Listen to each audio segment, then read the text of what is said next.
Yeah, everyone, this is Thermites, and this is Weekly Shonen Jump for the week of May 10th, 2020. On the cover, we have literally everyone, well, almost everyone. As always, Viz does not have the rights to Yuna and the Haunted Hot Springs, so this is essentially the Japanese cover just without Yuna, which still feels very strange.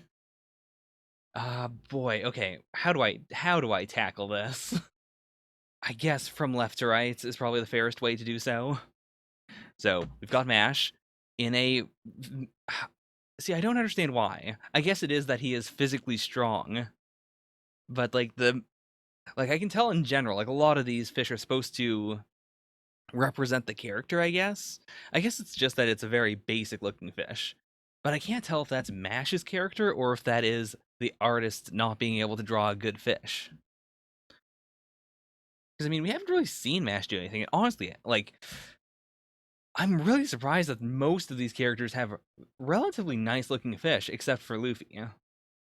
Because like most of these characters are not characters I think of when I think of high quality arts. Like not in terms of their series, but in terms of them themselves as artists. So Mash has the fish, Jujutsu Kaisen boy. I guess that's supposed to be his in the back. I wonder how they actually like set this up now that I think about it. Because like yeah, everyone in the foreground is holding their fish or they just, have them. But in the background, we do have like the really long strip that everyone's hanging theirs on. Like how did this work in the Japanese cover actually? Okay, now I'm just I gotta know. I gotta know. I guess for the English cover, they really extended this. Yeah, I don't think that looks really good. Like there's too much space in the back here. In general, like I do think this is nice in that we get to see the art bigger than on the Japanese cover, but the Japanese cover is so like packed. A lot of the placements also make more sense now, like because it's all crammed together. Whereas like the extra space here feels so it feels so artificial. I think it is also like the sizes of all the fish are clearly like they all make sense on the Japanese cover. Like as we go outwards. But on the English cover, they look a little wrong. Like especially Denji being so close to the front, whereas here he's further into the back.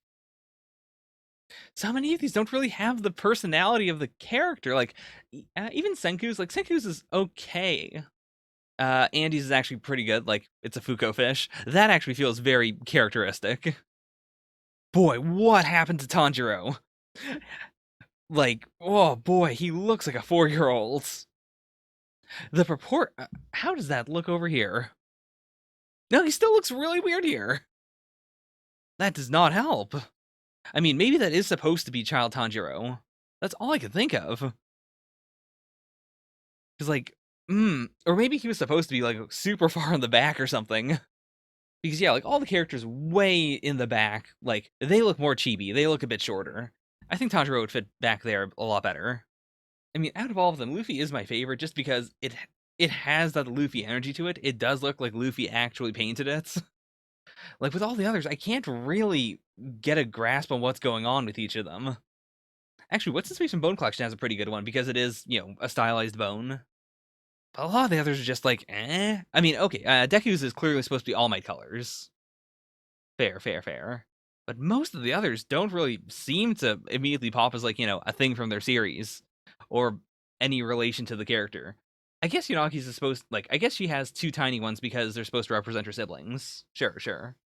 Anyways, let's just jump on to Act Oz, Chapter 111.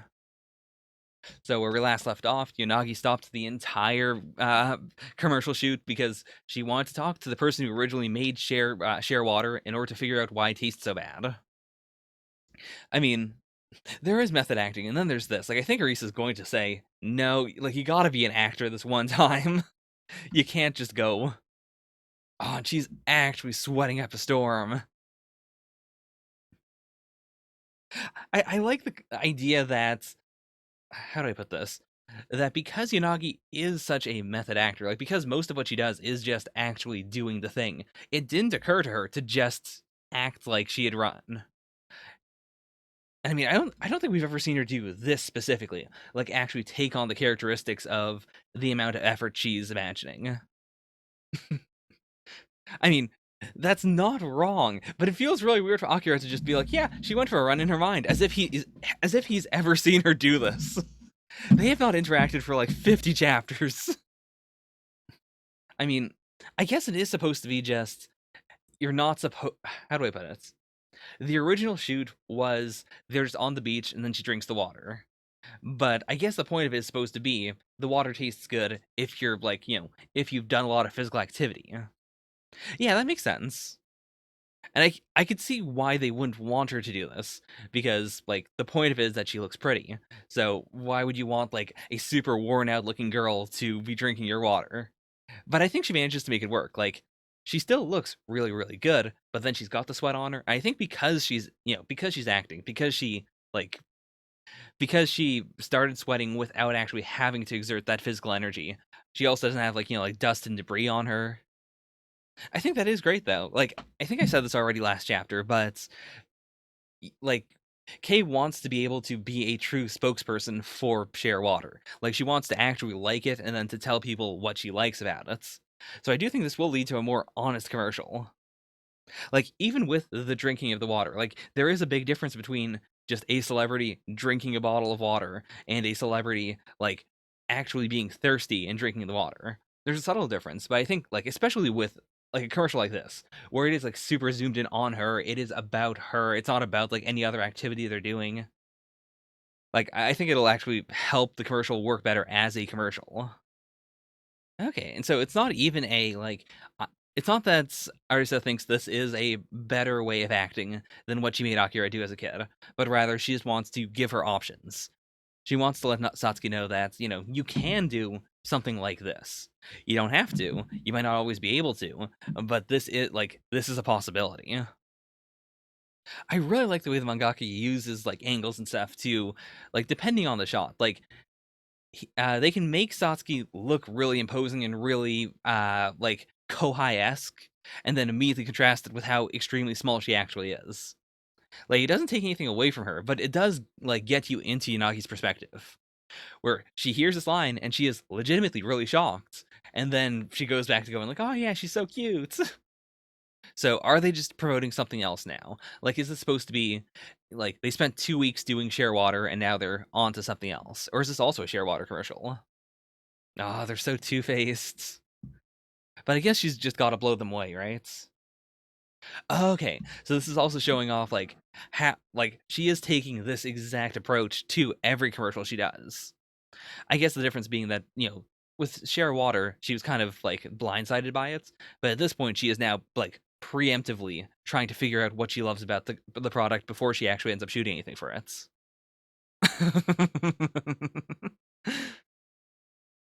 I mean, I don't know if this works. First of all, I guess this is supposed to be the commercial. It is supposed to be them just talking about the product. But I mean, again, it is her honesty that is selling it. But at the same time, it feels really weird. Like you wouldn't want to sell your commercial on on the product with the promise of it retails for this amount, but you can find it on sale for cheaper. Okay, and her reputation is that she doesn't do ads unless she's truly in love with the product, which would also allow her to like look into certain things and then preemptively say no if she really cannot find a way to like it. Oh no, that's too honest. Oh, that's way too honest. You're really gotta. I mean, I guess you could just get away with letting her loose and then cutting her whenever she says something like crazy like that. What is this ad going to be? I mean, I guess it is supposed to be, half of it is testimonials, half of it is they do the still dance. But like, what part of Kay's talk are they going to keep in? There's so much, and like, she is a motor mouth. So all of it is going to be like a big run on. They're gonna have to do some real tricky editing to get a soundbite out of that. I mean, I guess Yanagi is really, the rare one in a million. The person who has unbelievable talent and can also be happy using it, as opposed to it being a curse, as opposed to it being something she's gotta eventually compartmentalize and say, "I'm just doing it for the money." Yeah. She's been entrusted to Arisa, but is she going to let Amachi take care of Yanagi for a bit? like, it's not that he's the final boss or anything, but he has been presented repeatedly in the series as being, the bad guy. Oh, that's so cool. And it's Shibuya Station. So we are, revisiting this area. But it's just like, she's gone from shooting a commercial here where no one recognized her to completely taking over. I mean, in that case, Amachi is an ad guy. What can he do after this? Like, after everyone already knows her? Like, where is he gonna go with her as a person, as a brand? But I do get, like, I see where we're building to, or the general concept of it, not what we're specifically building to. But I get that this is going to be like, if she can maintain the way she is, if she can be like, if she can hold on to her pride as an actor while Amachi, while someone who is the exact opposite of Arisa, someone who doesn't care about her happiness, if he can direct her and she can still, be an actor, then I guess that is, the final. It doesn't matter what agent she has, she's going to be just fine. Plus, we are building up to Director San's big movie. That, once Yanagi is the most well-known actor, or, as well-known as someone like, like the other co-stars of this supposed final movie, like, that's when they can finally do it, because that's when it's going to be a star-studded movie. Definitely not my favorite chapter, but it was very satisfying after last chapter. I honestly did not know where we were going with that, so I guess this was supposed to be the intro to this specific world of acting. And now that we're here, we're going to see what Amachi does. So I imagine this is probably going to drift more towards the bottom of Jump this week, but we'll see. Next is Black Clover, chapter 249. Oh, right. I forgot that in, the Heart Kingdom, top mages are called Spirit Guardians. I thought they meant the fire spirit's guardian, as if, as in the person who has, salamander. Which really threw me for a loop there. Oh, Leopold versus Silvar. Is that, no, that's an SL, right? That's not an SI. That's a Silvoir. But okay, so we have a Leo chapter. It's been a while since we've seen Leo, actually do anything. Also, this honestly is a pretty good time to get Leo, because we've seen his, his two older siblings, and they are the bomb. Like, they are both incredibly powerful in their own ways. But we haven't really seen a lot of him. So if he can surpass at least, the Heart Kingdom's Spirit Guardian of Fire, then that shows that, among the three siblings, he still has promise. He's not up there with the other two, but still. Oh, that's a cool looking grimoire. I guess that, each of those dots is supposed to represent one of these eyes. Like, he has eye magic. I said sniper because, just as a general, someone who hits from far away. But he is literally using his hand as a gun. I mean, the only two ways to really take someone out like this would be either to move so fast that his eyes can't track him, or can't track Leo, or snipe him in return. Like, the eyes aren't really that scary of a power, because it comes down to, if you can just do something that is extremely strong or extremely fast, it doesn't matter how many eyes the other person has. Like, it doesn't matter how much they know about what you're doing. If they, if it's happening too quickly, or if it's too powerful that they can't dodge, it doesn't matter. Yeah, as I said, the stronger I get, the more I think those two are stronger. Oh, because this is he is taking a lot of shots, so maybe his thing is going to be that he's super durable. Yeah, he's got these tiny little devil wings sticking out of his back. Was he aiming at him though, or was he aiming at something else? Okay, so he was setting up something behind him. Oh, okay, so it was a giant array.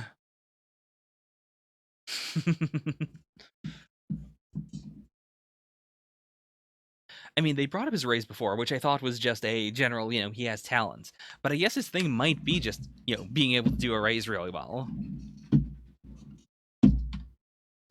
So again, not a super crazy chapter, but it was all right. I'll put it below Act Ouch for sure.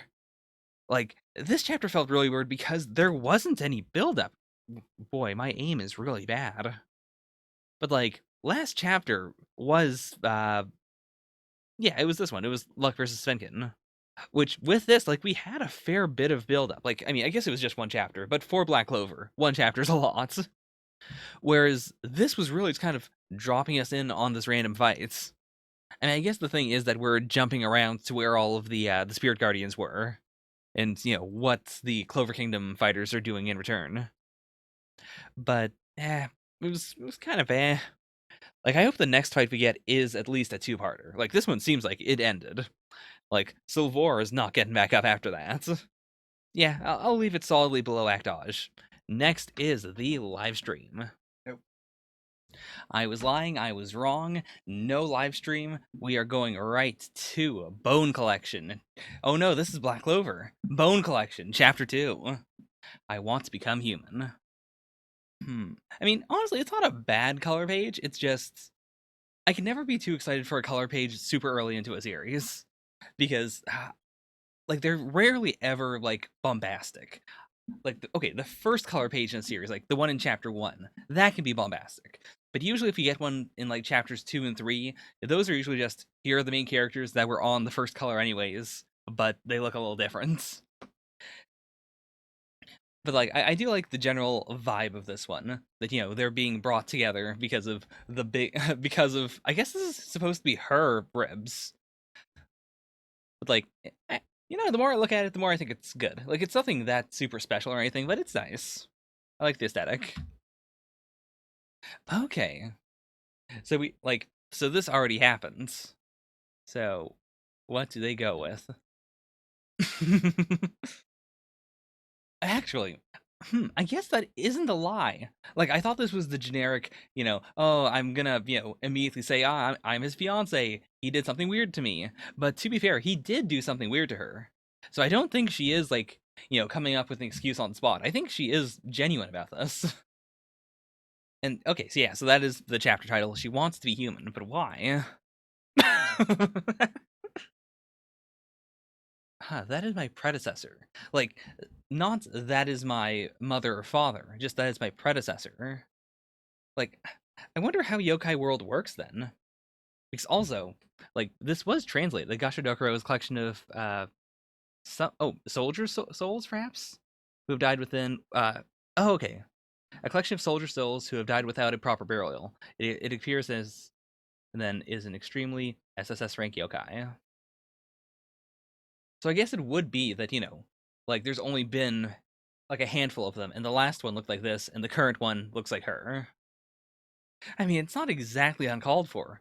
Also, her design, like, I mean, yeah, she does say, like, that is not how I look. And I guess she's not referring to this design, like her human form. I think she is referring to this, which does look more like a Gashadokuro, but isn't exactly like that. Like, it is a more feminine form, but it also clearly has, like, the big protruding rib cage and all that. Also, so I guess this isn't like a normal yokai thing. Like, she has been doing stuff, hence the mushrooms. Like, she's been doing other things unrelated to being a yokai that cause her to look like this. But whatever it is going to reverse. Like, just because she's that powerful. Okay, this is honestly a much better premise than I thought the series was going to be. I mean, this does reduce the possibility of it being a harem, but it because now it isn't a we have to secretly use her power, or we have to not use it as much as possible, because her clear intent is use it as much as possible, use it a ton. If you use up all of her yokai power, then she can become a human. It's still not a like big laugh out loud series, but it's awesome. Like, chapter 2 has been a lot better than chapter 1, which is strange because like it's not that chapter 1 had to be cliche or anything, it just was. And like, it's not like this isn't cliche. It's just, I don't know, the presentation's a lot better. I think it helps that they're both very over the top characters, and when they're alone together, they get to actually be themselves. Whereas in chapter 1, like, they're like, most of their interaction was over a time skip, and we had the generic, like, it was all being done under the pretense of them not knowing who the other was. Oh, and okay. That's not what I expected him to be like at all. It's honestly so much more gag heavy than I was expecting. Granted, I don't think the series is going to do that well in Japan, though. Like, this is very, like, 80s anime comedy, which is what I like, but it doesn't seem like it's what anyone else likes. And even if it is a gag, I guess this is showing that they're both on relatively even terms. Like it's not that, he's being like comedically stabbed. Like he is dodging every single strike. What are these mushrooms? Like these mushrooms have to be a gag, right? Oh, has he been possessed by a yokai or something? Because like there's nothing clearly apparent in his brother's like design that would make me go like, oh yeah, like there's a reason why she's mocking him. So I could definitely, and like he is sweating over it. It's not a like pure confusion reaction. He does genuinely not understand why she's laughing, but like there's something not good there. So I guess my immediate guess is he is either being possessed by a yokai or he is a yokai that's pretending to be his brother. Also, it didn't even register until right now, but I guess Kazumi doesn't have a mom. Like I don't know if we brought that up in chapter 1 or not, but like when we saw like the family meeting, I immediately assumed, okay, so it's his parents and then him and then her. But no. I mean, I guess they don't have like a demon radar or anything. Like I was about to say, this is really overt. Like this is super duper overt. But I guess it is like specifically I don't know. Like I assume it is like they're being called in. Because yeah, like no one was alerted to her showing up. To Pyra showing up, I mean. So I guess it does have to work on an eyewitness level. That said, like, they're not being cloaked or anything. If anyone looks up, they're gonna see two people riding a yokai. I mean, I guess you could, like, most people would assume it's a Shikigami, actually. But it is so very straight, and, like, the design is, like, in stark contrast to the Shikigami we've seen thus far. But I guess, like, realistically, if you look up in the air and you just see something floating, you might assume, it's not a yokai, because it's not, screaming, growling, and stuff. Oh, we did actually bring this up last time, too. Like, is it because Pyra came into this world? With the first one, I assumed it was just, like, that he was manifesting, like, the form of her soul or something like that. But it does seem like he can manifest into whatever he wants. How does it work, though? Like, that is so mechanical. Okay, and yeah, so there's... That is neat, though, like, that in Chapter 2, his brother already knows. I wonder if that's true. Like, clearly she doesn't seem to think that she gave him the correct bone, or, like, that she knew it was going to come out. But was that a coincidence, or does he have some way of, like, choosing what weapon it is? I don't really like the reaction faces in the series, but I do like all the incidental faces. Like, all of the, like, the background faces, or the, like, whenever they're, like, doing stuff to each other. Like, I think those faces are really good, but whenever we do the gag manga, like, big face, I don't think it's very interesting. I think it has to do with the way the designs work. Like the designs are very like blob face, and I think that does lend itself to like funnier incidental faces, like funnier like background faces. Whereas whenever you get the big high detail faces, like by necessity, those can't be super low detail. Like there was this one panel back here with Pyra where like that's a reaction face, but it's also like so small that it works as a tiny blob face. I think that's good. Or like, yeah, that's good. That's good. I guess it's just more like the chibi expressions are really good. Boy, that is okay. That was a good one. That was a good one.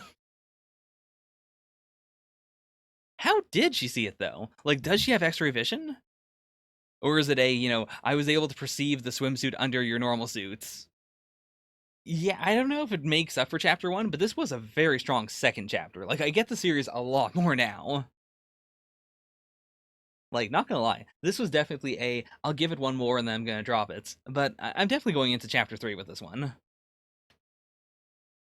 Oh, but where does it stack in reference to the other two? Honestly, I think it's a better chapter than Black Clover's chapter. Not as good as Actage, but yeah, that's honestly more of an upset than I expected. I I do think if we do aim more towards comedy, it'll like I'll be able to tell what the series is doing. I'll be able to actually enjoy it. It does feel weird that we're doing multiple supernatural comedy series in Jump then. But mm, I mean, there's enough room. Boy, I honestly cannot stop looking at this panel. It is a strong panel. Well, I guess we'll see if he like what is chapter 3 then? Like, do we focus more on an ongoing thing, or do we just introduce more characters? Because to be fair, like the childhood friend character isn't that interesting at all. We barely saw any of her, and she is meant to be a prodigy. So I think if they want to do a like a female rivalry there, that could be cool. Also, if we dig a little bit into like why are these yokai appearing here now, like that'd also be nice. I just want to get something more to really invest myself in the series. Anyways, next is Moriking Chapter 3. Okay. I mean, first of all, he's very, like, he's cemented himself pretty hard into the family now. Oh, boy. Okay, so I guess they convinced him to not fly there. Fine, sure. Boy, I literally just realized what this hat was trying to do. Like, I was looking at it, I was thinking, why did they put a potted plant on his head? Like, what was the point of that? But no, they're just trying to cover up the horn, but not really. I was about to say, like, maybe a cone hat would work better, but then he'd look like a KKK member, so. But no, a cone hat would be fine. It was like a wizard hat. I mean, that brings up the question of why is this boy wearing a giant wizard hat, but still.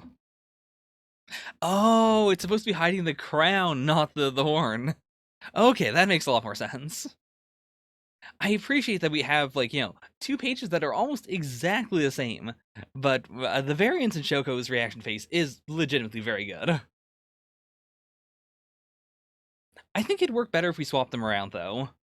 Like, the fact that we went for the deformed one and now we have the super realistic one, like, it's not an escalation. I think it'd feel more like an escalation of no if this was the deformed one.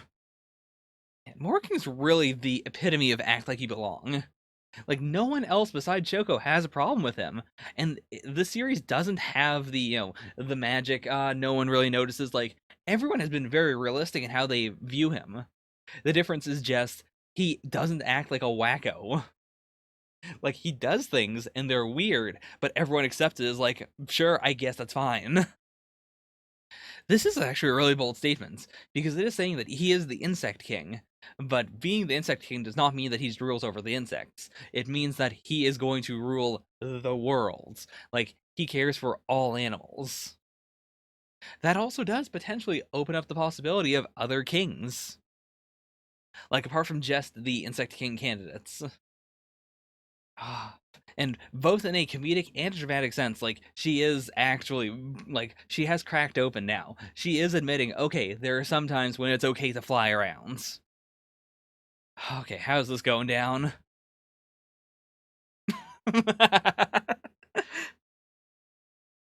Okay, so he summoned the insects and had them just immediately bring Chappie to them. Also, I really do appreciate the variance in reactions here. Like, this all shaded out one is honestly, like, that's a good one. Like, it's a good contrast here. It isn't just like two overlapping panels or anything. That is pretty dramatic. Also, how I mean, I was gonna say, how did they know which dog was Chappie? But I guess if all insects are like, if all insects have human intelligence, but we just don't know, then I guess like they would be able to transmit the information of what Chappie is like. They would have seen him before. Hmm. I mean, what do you do in this situation? Do you get do insect vets exist? I imagine Japan probably actually.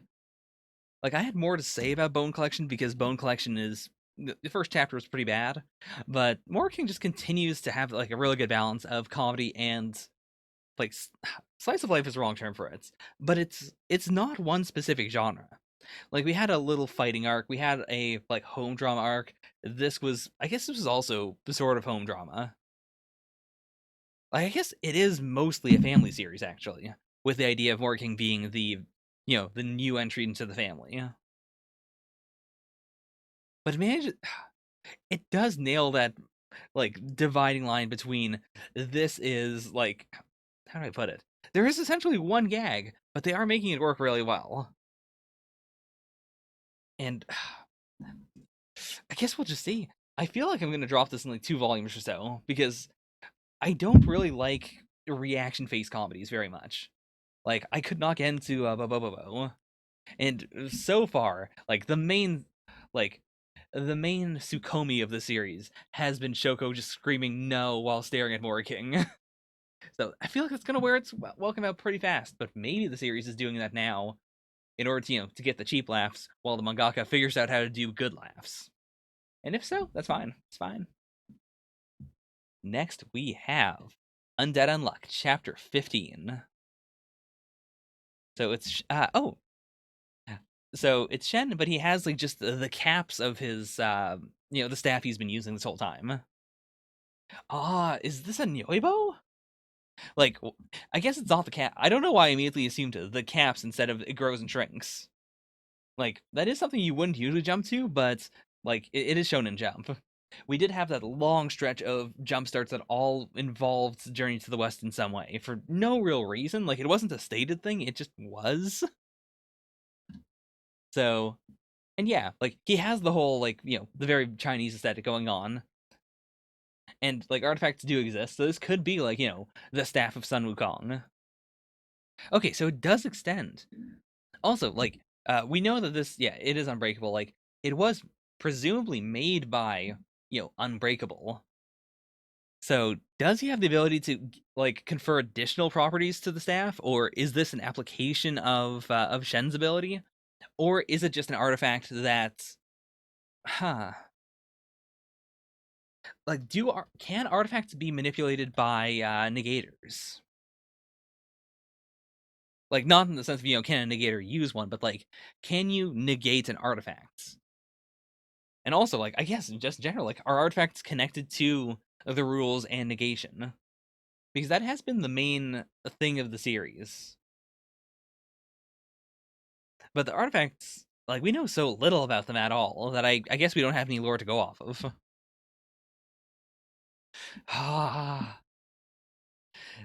Oh, this reminds me so much of the last Sayuki. Like, if you haven't seen it, like, even though it is over, it's not getting any more. I would still heartily recommend, like, if you're just sitting around in COVID time, not doing anything, check out The Last Sayuki. It is so good. Yeah, so at the very least, it looks like the Nyoivo. Like, it works like the Nyoivo. Whether it is it or not is another question. Because it does, yeah, like, it is voice activated. Like, he does have to talk to it, it seems like. And especially the fact that he says, thank you very much. I mean, that could just be style. That could just be, a bit of flair. Or maybe it, I mean, maybe it's an artifact. Maybe it's an Uma. Like an Uma that grows and shrinks. Okay, never mind. It is an artifact. Just trying to cover all my bases. Okay, so it does seem like they just, like, found it. Like, maybe we'll get some more lore on it in the future.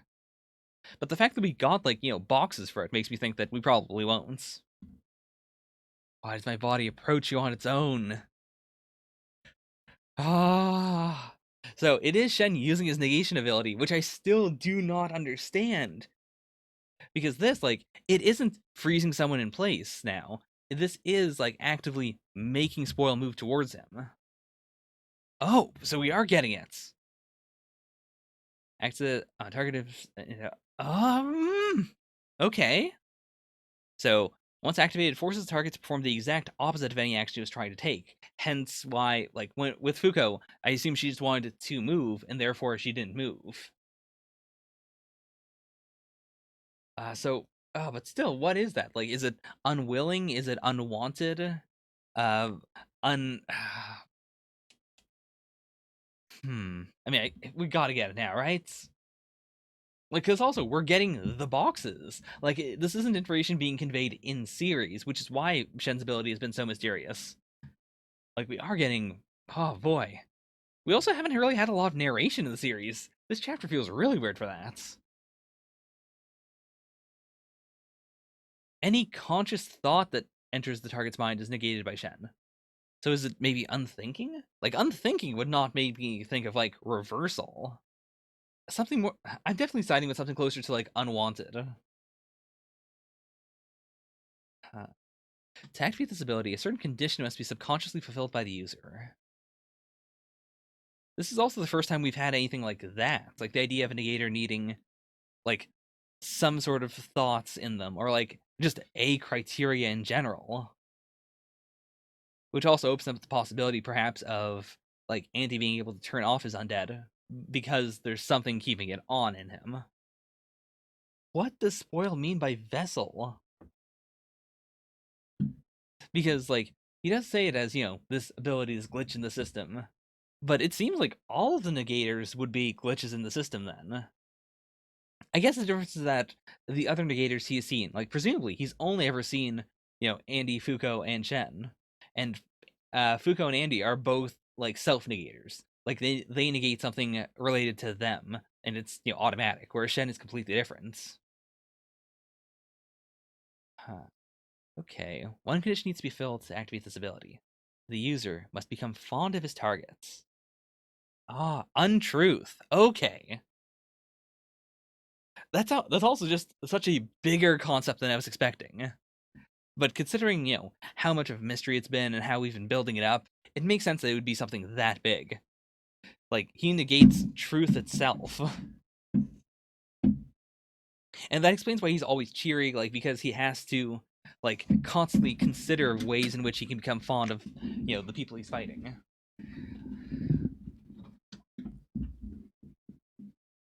But because of that, I mean, because he is that interested, like this has to, like, even if he could be spoiled, he's not going to.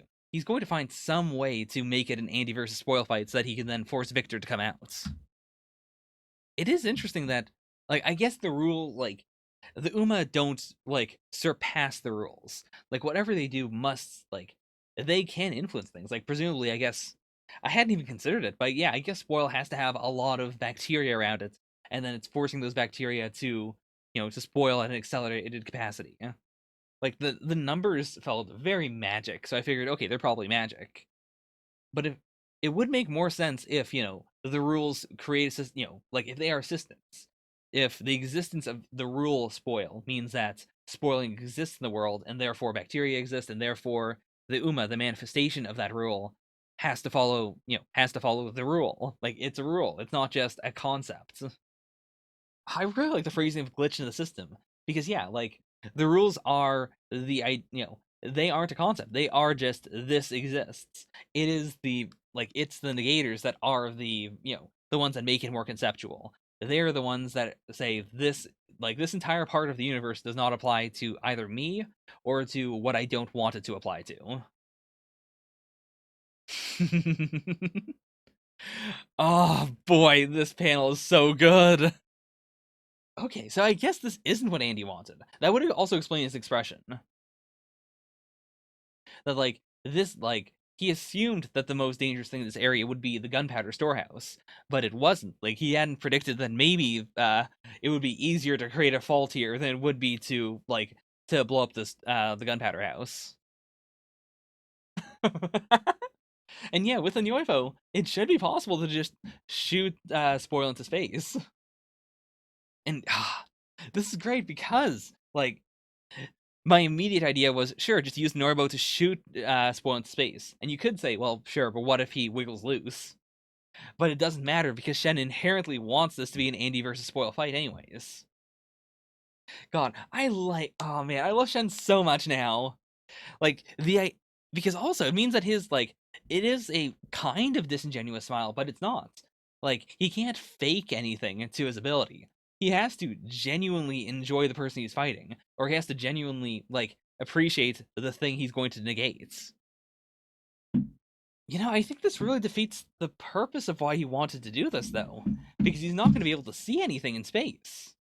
Or, I mean, rather, if the final fight takes place in space, then he's not going to be able to visually look at it.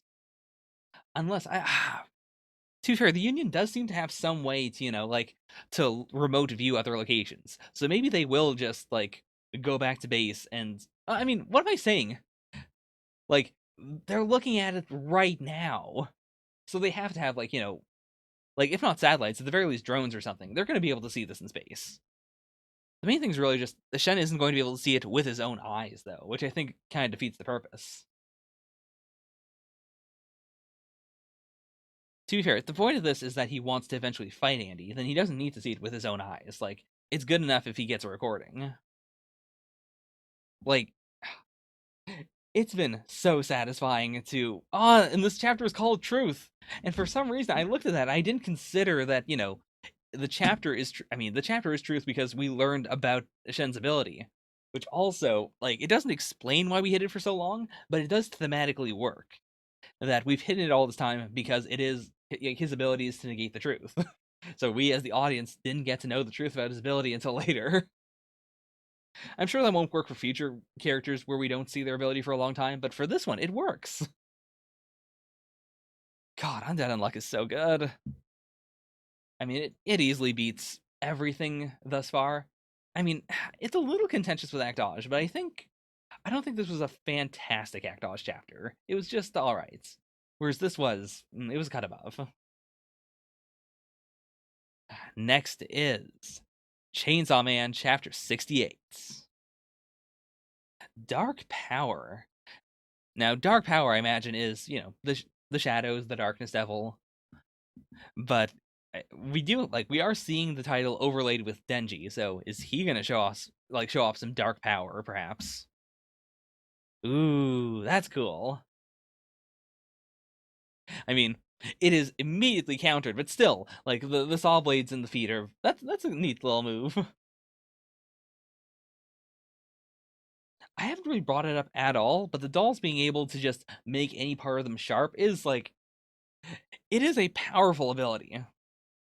It also helps differentiate them from just being, like, zombies or something. Like, it is such a basic concept, but just being able to make parts of you sharp is legitimately a really strong move. Like, allows any of them to be dangerous. He's not a psychopath, so this is going to get to him, but it shouldn't. Oh, boy. Oh, is it Makima? Like, with the big hole punchy ability? Yeah, how does he know that? Like, because, like, well, like, I guess how would you be able to tell the difference without talking to one of the dolls? Like, how do you know whether they're imitating who they used to be or whether their conscious mind is still there and still capable of communication? So, not only is there no proof, like, she doesn't care either way. It is just if you understand it as they're just imitating people, then you can kill them. Like, this would be a good way to really see what Quan Chi's like what her upper limit is, because she is fighting someone who presumably can't be killed. So if she's gonna do like a big, strong buster attack that destroys everything, like, this would be a good way to really show it off. Hmm. Not a smart move, but at the same time, I guess how do you not let her fall into the building? Oh, night's coming. Oh boy. So, I made this joke already, but I guess this is what peak performance really looks like. The heads look way more like cups now than they used to, or like mugs. I'm thinking of, like, with the ears being big handles. They've definitely grown. Like, before, they did look like, about human head proportioned, but these are giant heads. I mean, is this the power of darkness? I'm not really sure how this correlates to the power of darkness, actually. Apart from, she got physically darker. Oh no. Also, do they still have their fiend abilities while they're dolls? Or are they just, physical bodies? I mean, the fact that she was able to get the drop on Quan Chi at all implies that, like, they have to still have their abilities, right? I mean, that's a good question. Can she be made into a doll?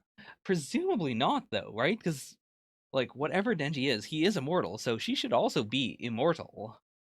Hmm? Hmm?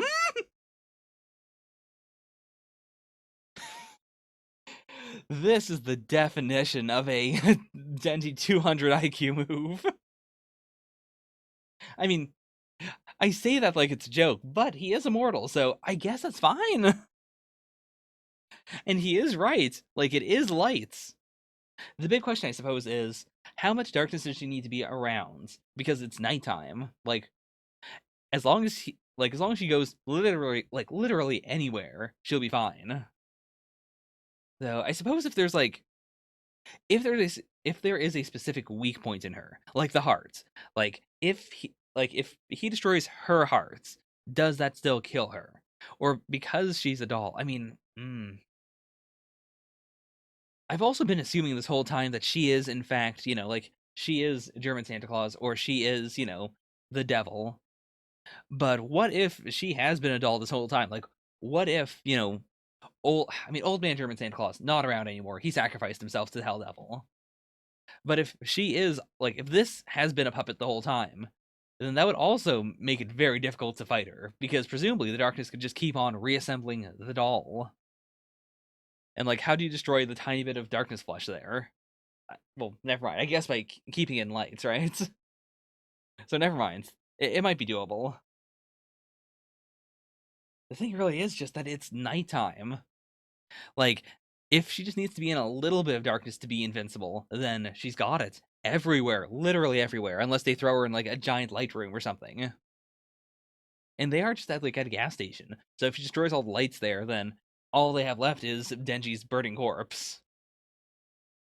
Or a burning living body, I suppose.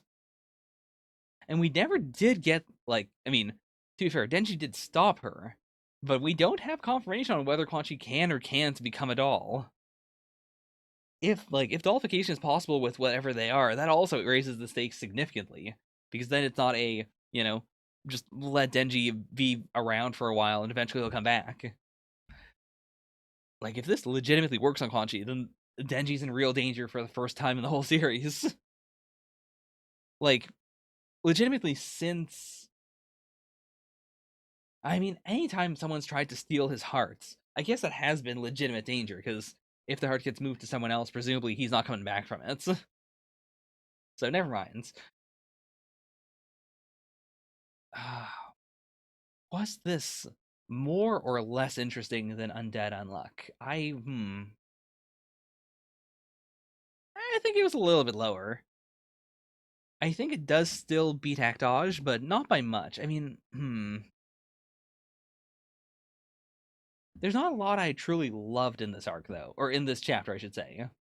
Like, the whole crowd chase scene, it was fine. The only interesting thing about it really was Quan Chi, saying they're not people, because if you think of it as they're not people, then you can kill them. I think that is a really interesting lesson to give to Denji, and I'm curious to see whether he'll actually internalize it or not. Like, he has been the everything is suffering, therefore I can do whatever I want and I'm not going to feel bad guy. But over the course of the series, we've had a lot of situations where he does actually feel bad. Like, he's got emotions, he's got feelings. He's not a insane isekai protagonist who can just murder people like it's nothing. Like, for such a gruff guy, he does have a mushy little heart sometimes. And I'm curious to see whether this hardens his heart or not. Oh boy, I love the justification on Quan Chi's side. Like, I love the fact that it is a justification and not just a fact that makes her correct. Because ultimately, like, on her side of things, it doesn't matter. It's such a basic concept, but I love it. Anyways, that's Chainsaw Man. Next is Dr. Stone, chapter 149, Light Lure in Darkness. I assume those are supposed to be like moth wings, because light lure in darkness, like you lure in moths, or yeah. It's a little weird because it's not the big oversized wings you'd usually get on a insect wing animal human combo. I mean, it's oversized for a moth, but it's not that enormous. I like it though; it's a good aesthetic. Okay. I mean, again, I've done no research into this, but I guess this is the corn we use for ethanol as opposed to the corn we eat. Oh, it's a supervision.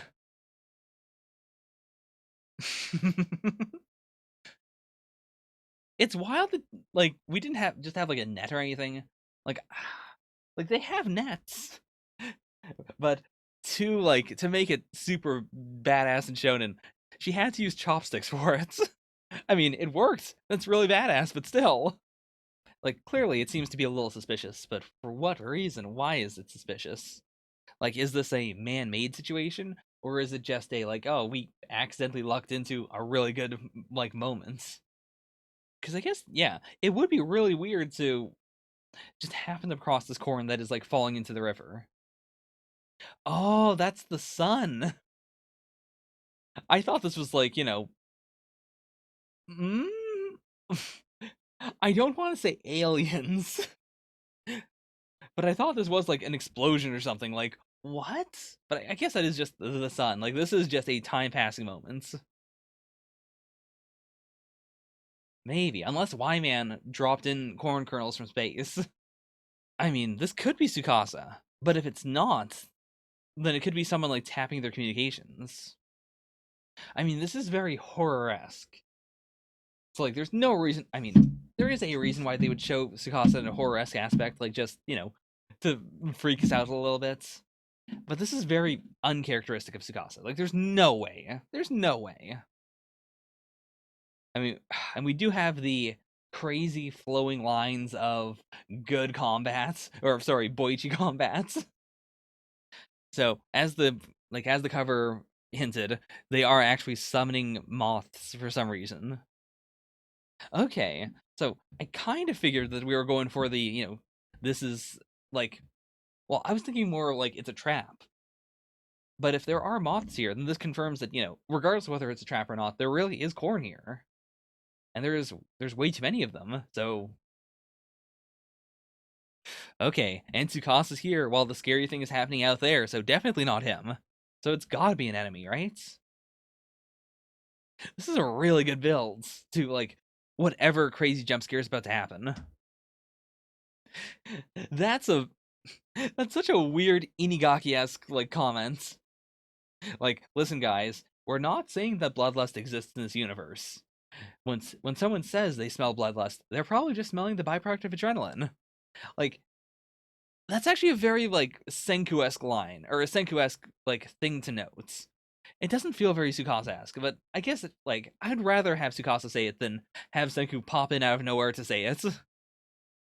I mean, the big question now is this like is this a colony that broke out, or is this like were they right all the way back then when they did the satanic acts, like when they said America is fine? Like, is America fine? That strip is so cool. Like, I think it is supposed to be like a moth being shot. Jeez. Like, we're definitely gonna get here in what, season 3, maybe season 4 of Doctor Stone. I'd say probably season 3 actually, if they do 52 chapters an episode, or 52 chapters a season. Wait, no, what am I saying? That's way too many. Uh, they went up to, yeah, like right up until like Tsukasa's troops were going into Ishigami Village, which was around like chapter 30, right? Like roughly around there. So we're definitely in season 4 content then. To be fair, I don't know what one of these looks like in real life, but it's like I can't tell if this is just Boichi art or like if this is meant to be more steampunk than it really is. It looks very machined though. Like that does not look like it's been cobbled together. That looks like it has been like factory made. Oh, this is such a cool concept. I mean, to be fair, the Island arc started off much more scary and, it had a different tone than what the arc actually was. So I don't think this, like, the whole arc has this promise to it, but I am pretty interested.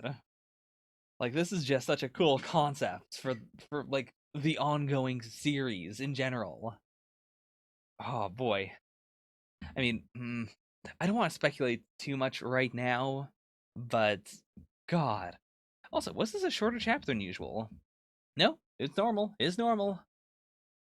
I guess it's just the tenseness that made it feel shorter. Well, the tenseness and also like just the big art moments. This one I don't really get. I'm not sure why we saw this giant shot of space. I mean, maybe it'll make more sense later. But okay. So this also means that they are tapping their communications. What is Also, why is this happening? Like, what was the point of this? You don't eat wolves, right? I mean, maybe it was just, they're being loud. I can't let them give away my position. But boy, this whole chapter was so tense. I've got to put it right at the very top. Also, whoever this is, almost certainly an adult. Because as we know, Jump will not allow you to show minor smoking. Like, minor smoking, not allowed. But, like, everything about this chapter, the tech, the slow build, the fact that this was, like, it was a trap. It was a trap, but also not a complete trap. Like, that also shows that, like, it's not a situation where they wandered into an area where, the enemy has been playing them this whole time. Like, there is legitimately a cornfield here, and there's clearly a way that they can, like, benefit from this going forward. The big question is, like, who's here? Are they willing to share? Are they willing to listen to reason? I mean, it is the classic Dr. Stone problem of humanity is real rough to work with. And these humans seem like they'll be a little scarier than most. Like, this isn't. I'd struggle to call this a evil kingdom of science. But, oh boy. Yeah, I'm just gonna move on. Just gonna move on. Next, we have My Hero Academia, chapter 270, Inheritance. I mean, considering what we've been building up to this whole time, I get it. I know what this is. I'm certain I know what is about to happen in this chapter. I guess just like a generic computer. Like, it's not connected to a tube or anything. So maybe it's like sending a feed of everything that's happened, or because like it can't be a teleporter or anything. It's got to be something where like it's just keeping a record or something. Because there's no screen or I mean, okay, there is a tiny little screen. Oh, that's a complicated feeling. Because from what we have seen, like just like in the like in the kindergarten and everything, like it is a actual like it seems to have a very clear basis in reality. Like it seems like it's gonna happen. It is Japanese society forcing people to not believe in the quark singularity theory. Like it's a classic. This fact is not good for society, and therefore we cannot bring it up.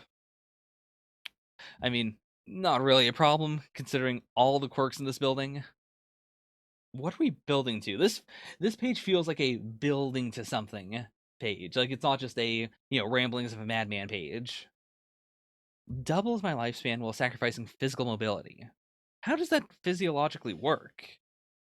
Like, quirks don't inherently have drawbacks. I mean, some of them do, sure.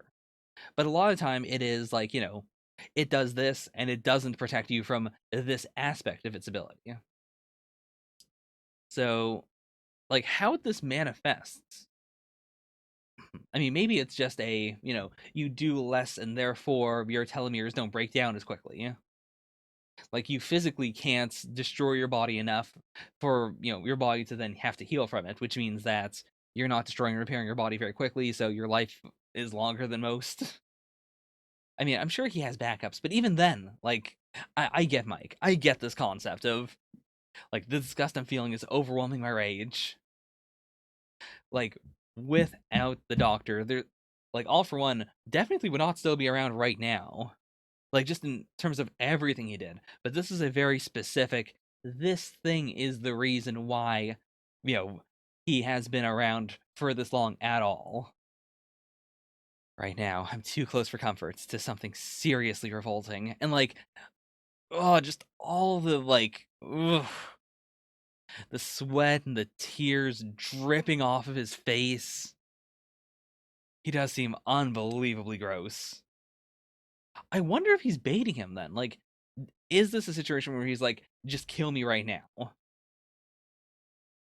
Because it also depends, I guess, on whether this quirk is an on-off quirk or if it's an always quirk. Hmm? Hmm? Boy, this is the most Chainsaw Man I have ever felt while reading my hero. What is physically happening here? Like, I just wanted to make sure I didn't skip a page or something. What? Uh, okay. I think this has to be in his mind then. Like, yeah, if this is a mind thing happening, that makes sense. I get it. But like, for a minute, I was like, is this a physical thing that's happening? I mean, it could be. It could be a physical thing. Like, this could be some manner of teleportation.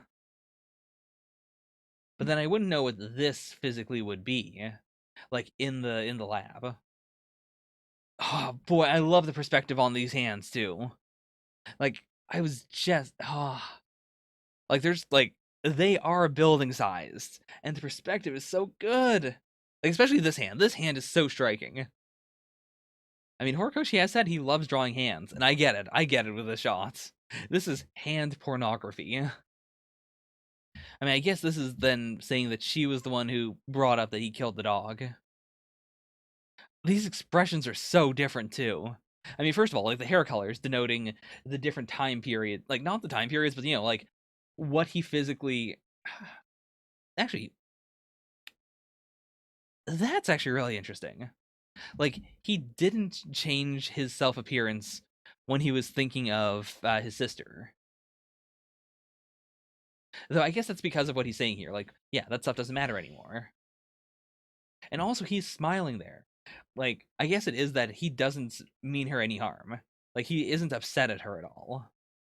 He does, like, he has genuinely gotten over it. And so, like, as himself looking into the past, he's saying that stuff doesn't matter anymore. Like, the way I am right now means that is, that's ancient history.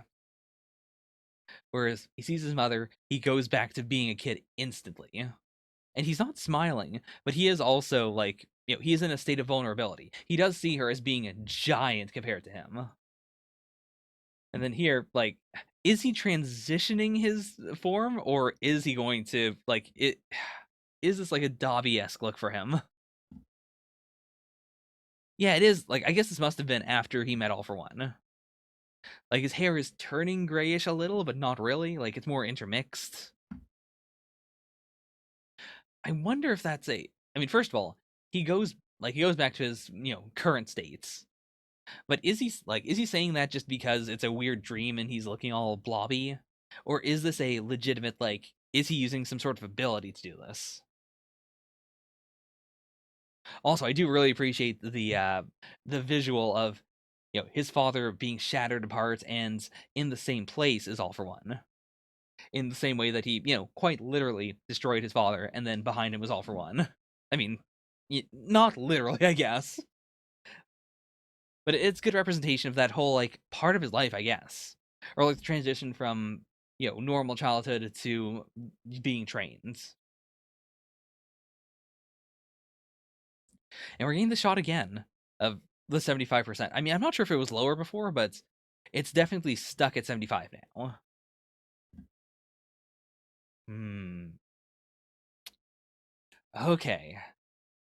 So this isn't what I've been theorizing this whole time, but it is close to it. I guess the main difference is that before I thought it was like a complete, he gave up his quirk entirely, he was quirkless. But no, this is like, he I mean, I guess that does change it a little bit, because my theory was, like, during Kamino, he had already, like, like during Kamino, he was still himself, and then afterwards he gave it up. Whereas here, I guess this is saying that he may have given it up way before then. Like, it's been a copy this whole time. Oh boy, okay. I bet we're gonna get yes. Yes. Holy crap. Okay, that's confirmation too.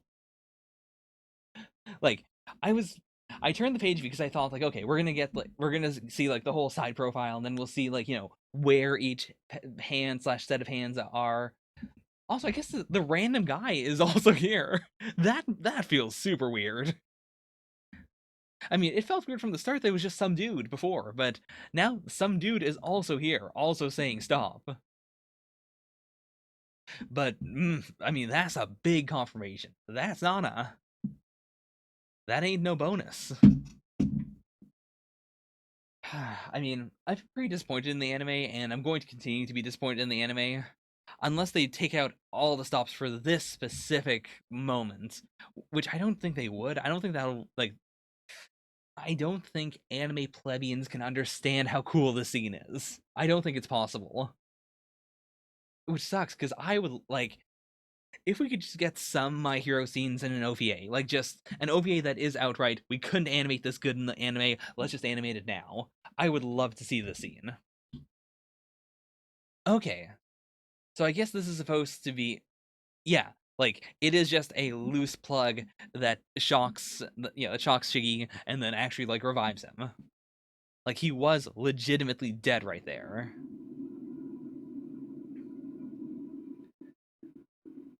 I don't really know about you have to have the framing device of this guy though. Like what? I mean, I guess just so they have a person who was here who can then testify that this happens. But also, I guess we don't know what the machine does. Still, like maybe it can't have been connected to this at all. This seems like a freak, accident. It feels like we went right from Dr. Stone saying bloodlust doesn't exist, but there is a rational explanation for why you can sometimes feel someone's bloodlust, to this, which is just some straight up magic. I mean, I'm sure there's some sort of all for one, one for all connection that allows Deku to do this, but it feels very straight up magic. Alright, well, I guess we'll see where this goes. I mean, first of all, 10 out of 10. This is going right to the top. What a phenomenal chapter. Like, first little bits, not that interesting, but it was extremely important. Like, it was a good, like, not send off, because we don't know if he's gonna die, but it feels like a send off to the character. Like, we got the final little thing that made him special as a human being. And then it also sets up why, like, why all of this is so explosive. Like, this is the final, like, I guess not even the final one. It's the 75% awakening his true power, becoming the final boss moments. And I really do like that it is at 75% because, like, I still think at this point he could fight every single hero that exists and win. Like, at 75. Granted, that won't happen because we need heroes, because we need a cast for the series to continue. Also, I wonder what that last 25% is going to be. Like, does he have to get into another tank at some point? Does he just nut up and, become buff? Is it a, it could just be the reason why he's able to be beaten in the end is because we didn't go all the way to 100. But I can't imagine that. Like, if he's been stunted here, we gotta see him at 100% by the end of the series, right? Like, it's gotta happen. But hot damn, what a chapter. Alright, next is